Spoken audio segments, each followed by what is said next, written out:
Okay guys, I want to welcome you back here. Something a little different today. We're out here at my good buddy's place, Bill Fiji, who's the driver of this car, and Gordon Maskell, he's the mechanic and the builder of it. And obviously, it's a stock car. We are one of the sponsors for Bill, and I'm honored to be able to have my decal on there along with the many other sponsors.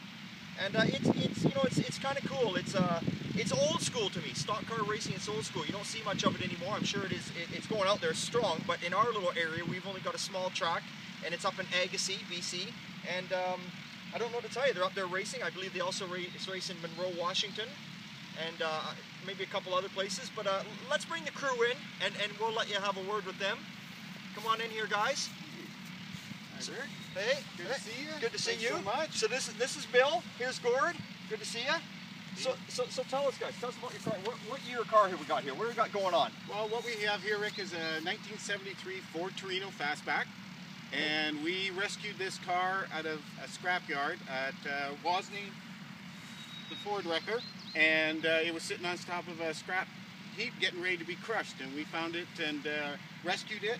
And we've gutted it all out. We put a full NASCAR roll cage in it. We have a 351 Windsor motor in it. And our class is a stock class, which means we have to have the full frame in it. There's no aftermarket tubular chassis, etc.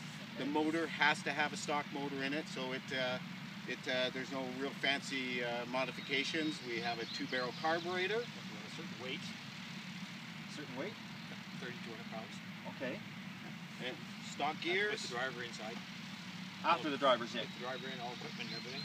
Okay. Yeah, we're a little heavy on that side, but I see. we make up for it in sheer determination. Oh, okay. There you have it. See, they're having fun. That's what it's all about. Yeah. It's a hobby more than anything else. It's not a money-making sport by any means, but we have a lot of fun doing it. When everything's working fine, it is. Yes. And but it is a contact sport, so there is going to be contact. Okay. And we're prepared for that. You're prepared? We'll bring in the muscle later on. Okay. If need be. If need be, okay. Perfect, perfect. And now you do race up at Agassiz, I was saying? Yes, Agassiz Speedway up by Harrison Hot Spring. It's a nice little track, great family entertainment on a Saturday night. Yes. So the schedule starts this coming April. April 25th is our first race, and it goes right through till September. Awesome. And you're going to be up front there, right? Well, of course I have to. Anyway. At the start of the race? We got to keep your logo up front, right? We Yeah. got to keep you well, I'll just keep moving around. Wherever car's up front, I'll just move it. That is a magnet, you know. I can just pull it off. Yeah. But no. This is awesome. I love supporting these guys. That's what it's all about, you know, guys. If you're a small business like myself, or even a big business, and you can't afford a lot, you don't need to. Every little bit adds up, does it not? Absolutely. I mean, I'm just one of the many sponsors. You can see there's so many decals and sponsors that got here, and just every little bit helps out, and that's good for guys like yourself. It is. It's what makes us go around. We have, like you say, the small sponsors that help out with a little bit of things, whether it's service or whether it's helping us. Like we have a great sponsor, Country Tire, and he supplies us with all our tires when we need them changed over. Okay. And so that really helps us out. We have the battery exchange. He builds all our starters, all our alternators, anything electrical. He helps us out. Yourself, which is great, being that you're old-time garage, you deal with the old cars, etc. It's a little hard to find parts and odds and ends and motors and transmissions and for parts for these cars. So having someone like yourself on board that you know, hears through the grapevine what's going on and what's happening, and we can find some parts here and there. And Wozni, the Ford wrecker, you can't go wrong without having a Ford guy on board right. to find us a few parts and on in. And we also have a variety. We have Richard Remisma. He's a real estate from Remax, and he helps us out and puts a little time and effort into the car. So it's just all a real love of the sport, love of time, just like you, cars. You have that love, you have that passion, and it gets into you, and you just can't let it go. It's all about fun. Yeah. Does he let you drive it, Gord? I drive twice a year. Twice a year? Yeah. Is that because he's too hungover from the night before? Something like that, yeah. Is that what happens? Okay. I see. When the smog goes off his face, then I get in the car. Oh, how come only twice a year? Well, I'm getting old. Oh, okay.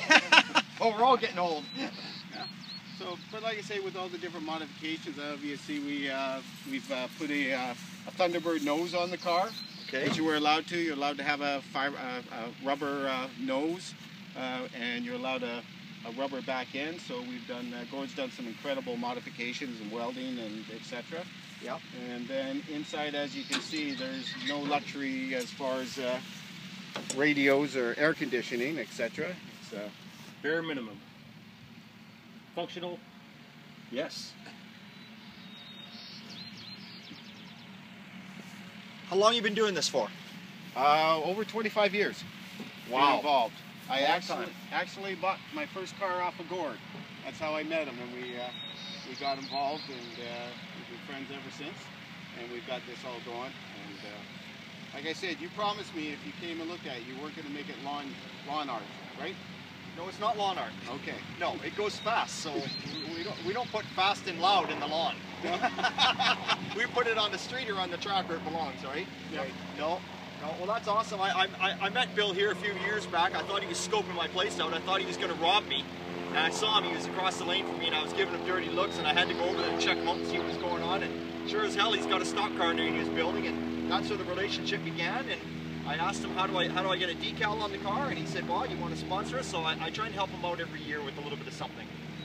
That's all good. That's been fantastic. We really appreciate that. Perfect. Well, maybe we'll let the camera girl do a few shots, and that's it. Hey, remember, it's always a good time in old time. And we'll see you next time.